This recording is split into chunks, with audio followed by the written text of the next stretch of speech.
Bonjour à tous et bienvenue à cette conférence, cette keynote blockchain lors du salon Global Industrie. Merci d'être venus nombreux. Alors, la blockchain, blockchain, c'est un protocole informatique et c'est une innovation qui a fait le buzzword en 2018 avec son cortège de promesses qui peuvent vous intéresser, vous, acteurs de l'industrie française, puisque ces promesses tournent autour de la certification, de l'automatisation et de la traçabilité. Donc, on va vers une industrie plus sûre à l'heure du big data et c'est ce que nous allons voir ensemble aujourd'hui pendant une demi-heure. Je m'appelle Aurore Galvez-Orjol, je suis consultante blockchain pour l'entreprise Léonode, une toute jeune entreprise lyonnaise spécialisée sur les technologies blockchain qui fait de la prestation, de développement et du conseil. Ce que je voulais vous partager aujourd'hui, c'est surtout le changement de paradigme d'Internet, puisque aujourd'hui, la data devient valeur. Et c'est ce que nous allons voir, et c'est la révolution d'Internet promise par la blockchain.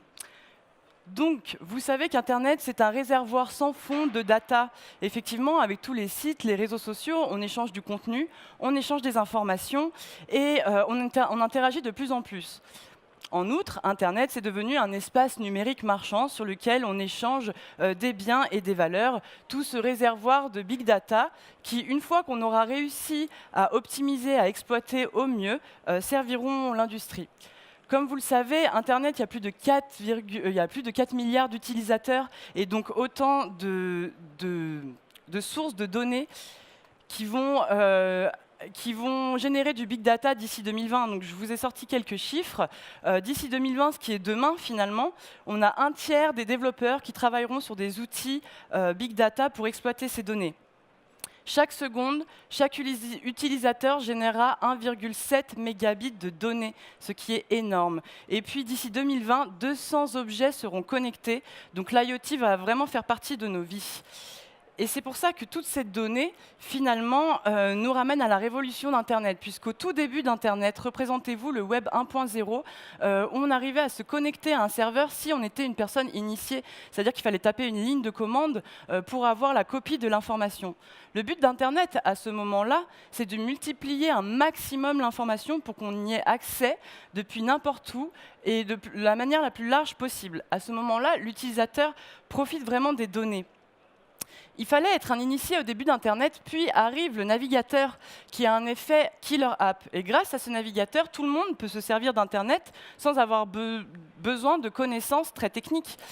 Et puis, on est arrivé dans le web 2.0, le web social, le web des réseaux sociaux, le web de l'interaction, où là, l'utilisateur va interagir avec le contenu et ce faisant, va générer encore plus de données.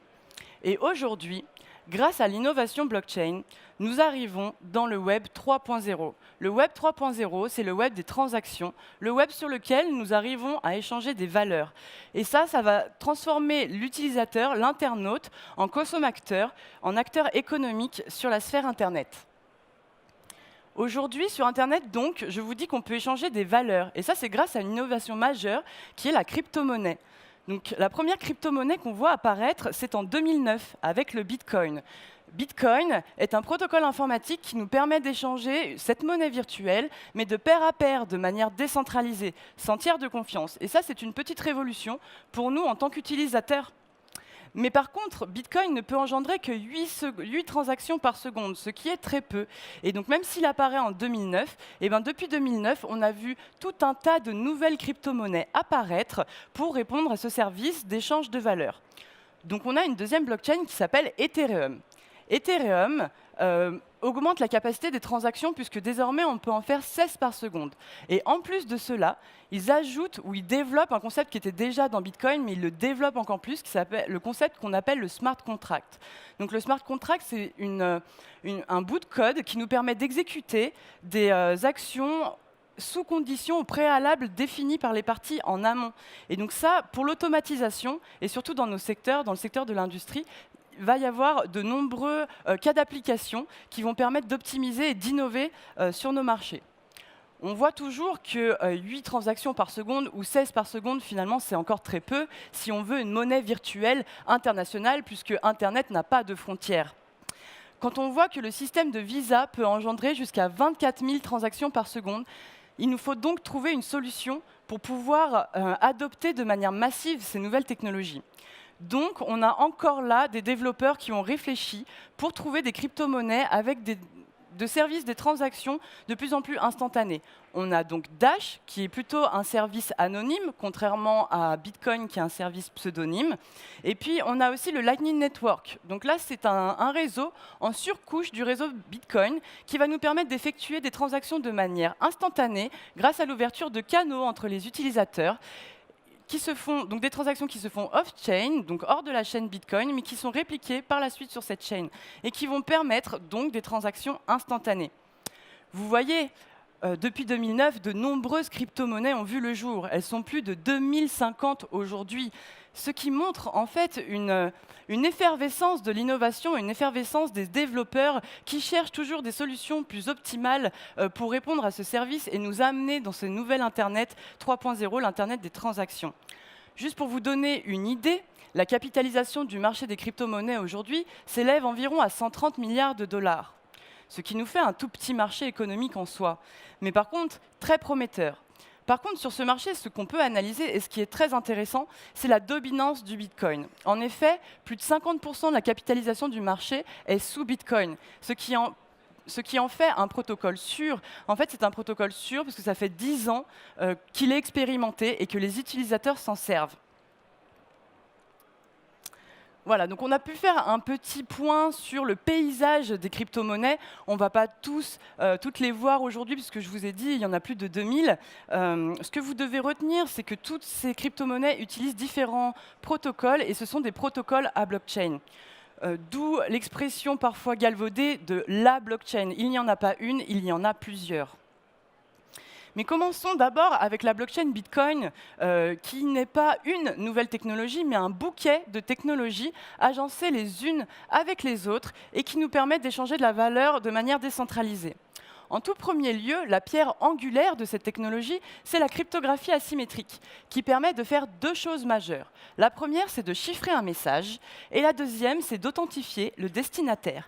Et ça, c'est très important, et c'est la base de toute blockchain, qui apparaît dans les années 70. Et d'ailleurs, ça apparaît dans les années 70, mais c'est quelque chose qu'on a depuis bien longtemps, puisqu'on utilise la cryptographie surtout comme un atout militaire.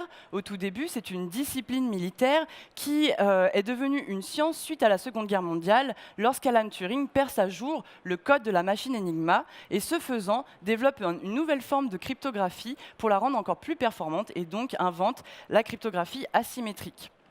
Donc c'est la pierre angulaire. Ensuite, on a la signature électronique, donc le digital signing amené par Stuart Haber, fin des années 70. Et là, on peut authentifier des documents numériques. Ensuite, on a le timestamping. Le timestamping, c'est le fait d'horodater. Et quand on signe un document, puis on l'horodate, on comprend en tout cas l'idée des développeurs de vouloir créer un objet numérique. Par contre, cet objet numérique, il faut pouvoir le partager de vous à moi sans avoir le problème de double dépense. Puisque rappelez-vous, le but d'Internet au tout début, c'est de multiplier l'information. Et là, l'information, s'il s'agit de valeur, j'ai besoin de la rendre unique. Parce que si j'échange 10 bitcoins avec une personne, cette personne doit avoir l'assurance que ces 10 bitcoins, je ne les ai pas copiés par ailleurs ou je ne les ai pas envoyés à une autre personne. Puisque sinon, où se trouve la valeur ? Donc, pour régler ce problème de double dépense, beaucoup de développeurs font des recherches. Et là, dans les années 80, on a la première forme de blockchain, la première blockchain inventée, la chain of timestamp. On ne l'appelle pas encore blockchain, mais finalement, c'est le fossile de ces technologies qu'on voit apparaître en 2009. Et pour pouvoir éviter ce problème de double dépense, les acteurs se disent qu'il faut trouver un consensus, un moyen de savoir qui va vérifier les transactions et leur validité. En fait, comment on va pouvoir remplacer la banque tout en désintermédiant le système. Et tout ça, c'est apporté par deux technologies des années 90 et de la fin des années 90, qui sont d'abord la proof of work, donc la preuve de travail, qui permet de valider des transactions et de déchiffrer en fait tous ces blocs de transactions qui sont chiffrés, puisque la blockchain, c'est une chaîne de blocs dans laquelle on enregistre des transactions. Et puis, on a le peer-to-peer. Donc, le peer-to-peer, c'est un réseau décentralisé et c'est ça qui permet de désintermédier cette technologie. Et donc, vers 2010, fin 2009, apparaît Bitcoin, créé par Satoshi Nakamoto. C'est un pseudonyme. On ne sait pas si c'est un homme, une femme ou un groupe de personnes. Mais Bitcoin arrive dans le contexte de la crise des subprimes pour offrir une monnaie virtuelle décentralisée et redonner finalement au peuple un petit peu de pouvoir sur ses instruments financiers. Ça, c'est l'objectif de Satoshi Nakamoto ou du groupe de personnes derrière. Et là, on voit que techniquement, ils nous ont permis de créer des objets numériques tangibles, notamment grâce à la signature électronique, grâce à l'eurodatage et grâce à ce système d'échange. Et la désintermédiation, elle est vraiment permise par le peer-to-peer. Le peer-to-peer, vous connaissez tous un petit peu si vous avez téléchargé des films sur Shahrazad ou Imul. La première forme de réseau peer-to-peer, comme vous pouvez le voir là-haut, c'est une forme avec une ferme centrale dans laquelle on indexe tous les liens pour avoir accès à l'information. C'est une innovation en termes de cybersécurité, ce type de réseau, puisqu'on n'a qu'un seul point de faille, c'est le point central. Et donc, pour sécuriser le réseau, je n'ai qu'à protéger ce point de faille. Mais lorsque le FBI arrive, se rend compte que finalement, des plateformes comme Napster ou Shahrazad ne se servent pas de cette technologie à bon escient, et donc veulent fermer le service, ils n'ont qu'à s'attaquer à ce seul point de faille pour faire tomber le réseau. Et là, l'innovation d'un protocole comme Bitcoin, c'est de s'appuyer sur un réseau en peer-to-peer nouvelle génération qui est distribué. Et là, vous voyez le schéma central. Donc, on voit ce réseau distribué. Si jamais j'attaque un point du réseau, en fait, tous les autres nœuds reprennent le relais. Et donc, ma base de données, puisqu'en fait, une blockchain, c'est une base de données. Si vous avez une chose à retenir, c'est ça.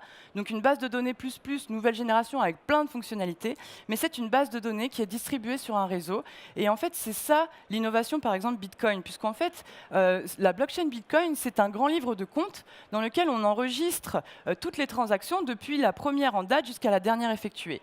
Et ce livre de comptes est partagé entre nous tous membres du réseau. Donc, si quelqu'un voulait intervenir sur ce livre de comptes, tout le monde s'en rendrait compte. Et c'est ça qui le rend infalsifiable. Et c'est ça aussi qui en fait sa sécurité.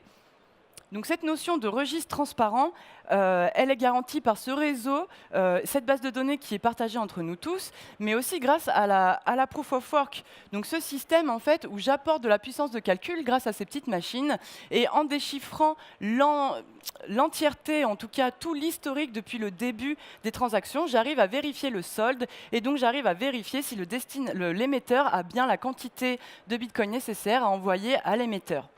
Voilà, on a parlé un petit peu de Bitcoin avec ce consensus de Proof of Work. C'est vraiment une innovation et ce consensus a fait ses preuves pendant 10 ans. Mais il est aussi très critiqué par rapport à la consommation énergétique, puisqu'en fait, cette puissance de calcul, elle s'exécute grâce à l'énergie que je prends sur le réseau. Et donc, il y a beaucoup d'autres crypto-monnaies qui ont la promesse d'être beaucoup plus vertes.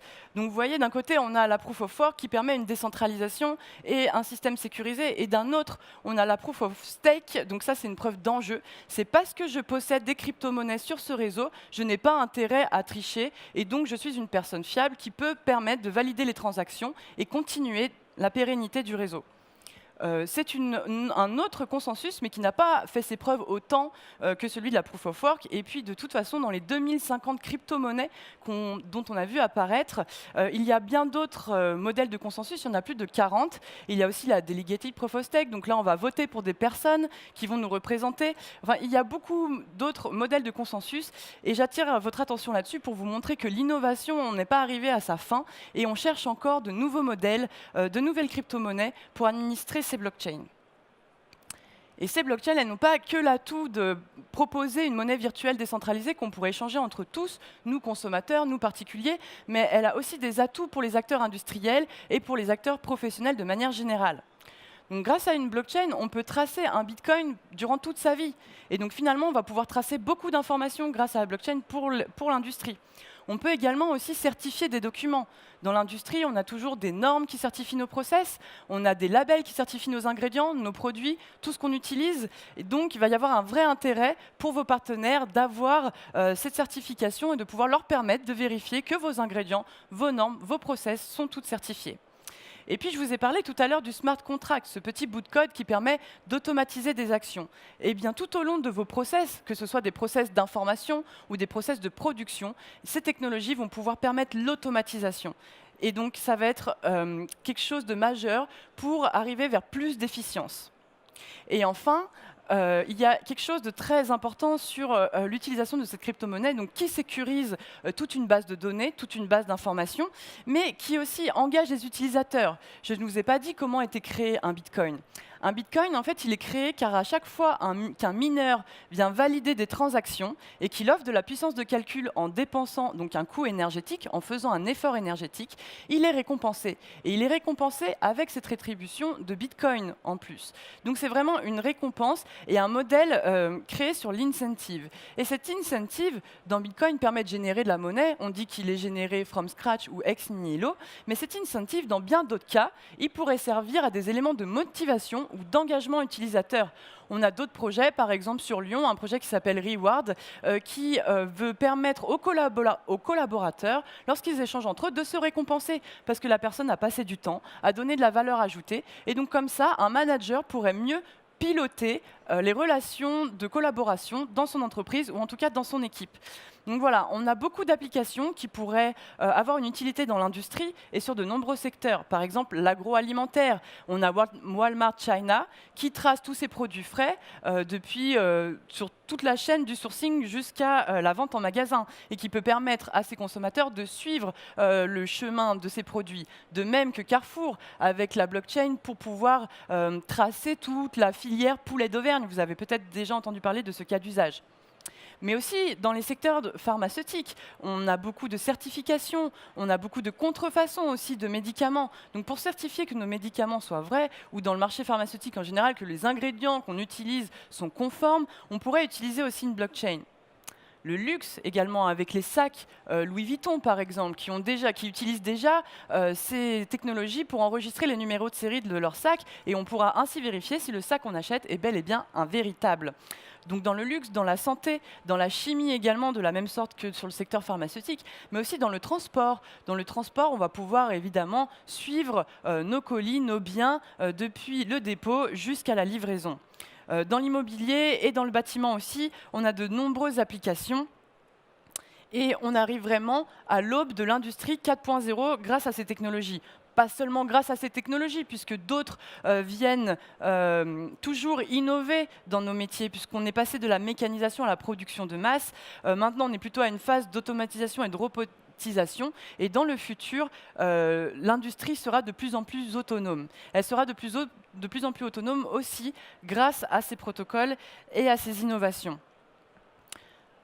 L'industrie du futur, on lui demande d'être beaucoup plus horizontale et automatisée. Et la blockchain va permettre d'éclater les silos, va permettre de communiquer entre le service des ventes, le service marketing et le service de production pour être toujours plus efficient, pour être toujours plus flexible et de répondre à la demande. Vous savez que vous devez toujours répondre de manière de plus en plus personnalisée à la demande de vos clients.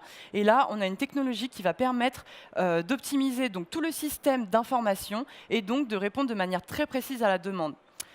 Prenons un exemple.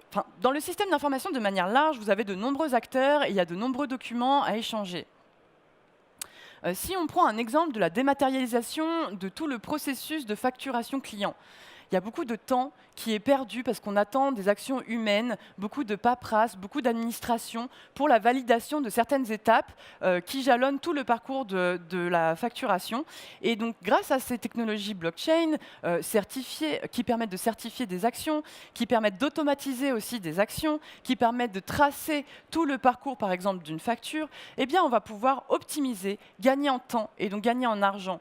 Et le plus important dans le fait de gagner du temps, c'est de reconcentrer la valeur ajoutée de vos collaborateurs. Vos collaborateurs ne doivent plus faire des actions chronophages, répétitives, qui peuvent être effectuées par des robots ou des machines. Il faut que ces collaborateurs soient engagés un maximum sur des valeurs à forte, des actions à forte valeur ajoutée. Pardon.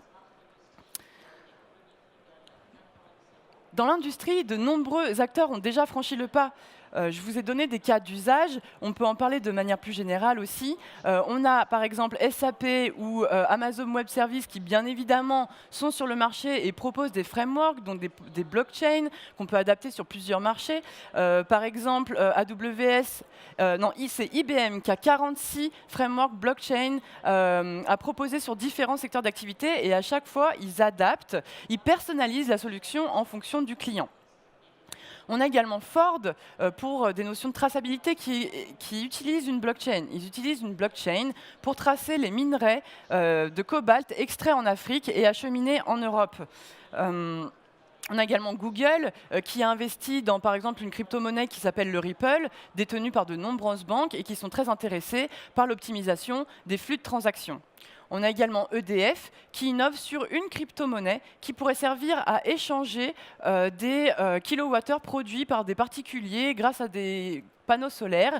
Et à chaque fois qu'ils produiraient 1 kilowattheure, ils gagneraient une crypto.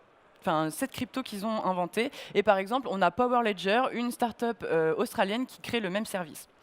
Bon, on a également AXA qui, grâce à son smart contract, permet d'automatiser le remboursement lié au retard des vols. Souvent, votre avion arrive en retard et vous devez faire face à toute une procédure très longue qui vous décourage. Et grâce à ce système de smart contract, plus de procédures, le remboursement se fait de manière automatique. Et donc, l'entreprise, que ce soit AXA ou la compagnie aérienne, agissent de manière beaucoup plus transparente et de manière beaucoup plus juste face à ses consommateurs. Je vous ai parlé aussi un petit peu de transport. On a Maersk qui utilise une blockchain pour tracer ses containers depuis le port de départ jusqu'au port d'arrivée en fonction des douanes qu'ils traversent et des frontières. Donc, une technologie très intéressante aussi qui pourrait permettre d'appliquer les incoterms douaniers de manière automatique, sans intervention humaine ou juste avec une validation, un contrôle qu'on ne saurait se passer d'ailleurs.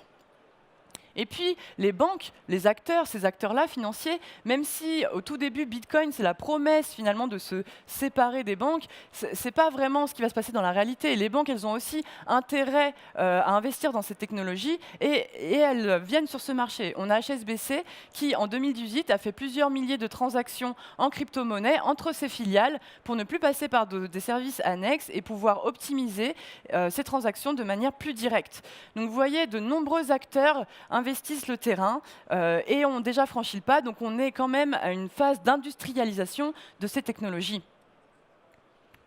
On est donc réellement en route vers cette innovation et on ne pourra pas faire comme si ça n'existait pas. Ça va faire partie de notre futur, ça fait partie de demain.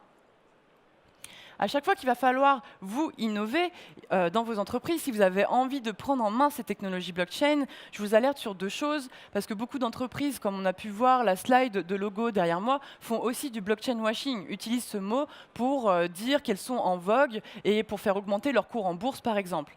Attention, dans l'utilisation de la blockchain, à toujours penser à la pertinence de son utilisation et à son efficience. Il ne s'agit ni de réinventer la roue, ni d'utiliser un âne pour envoyer quelque chose à un destinataire alors qu'on pourrait très bien le faire par mail. En fait, on a beaucoup de technologies qui existent déjà et qui permettent de répondre aux mêmes besoins.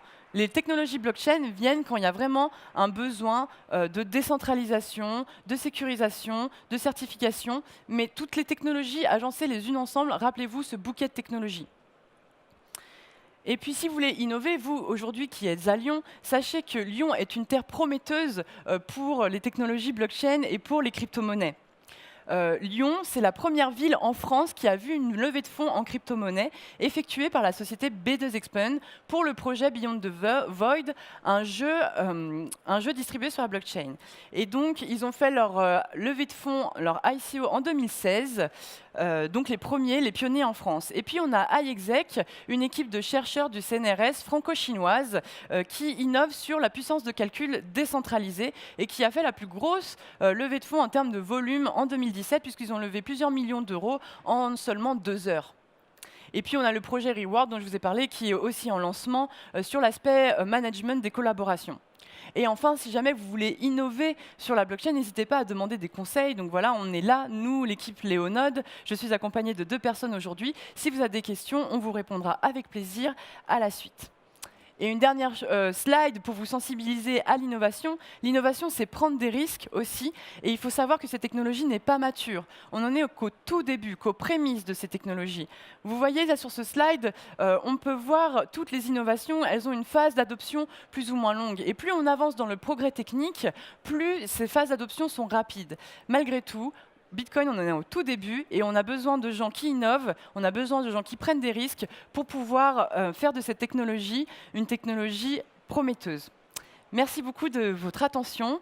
J'espère que vous avez passé un bon moment et que vous avez compris un peu mieux ce que c'était la blockchain. Je reste à votre disposition pour répondre à toutes vos questions à la suite de cette conférence.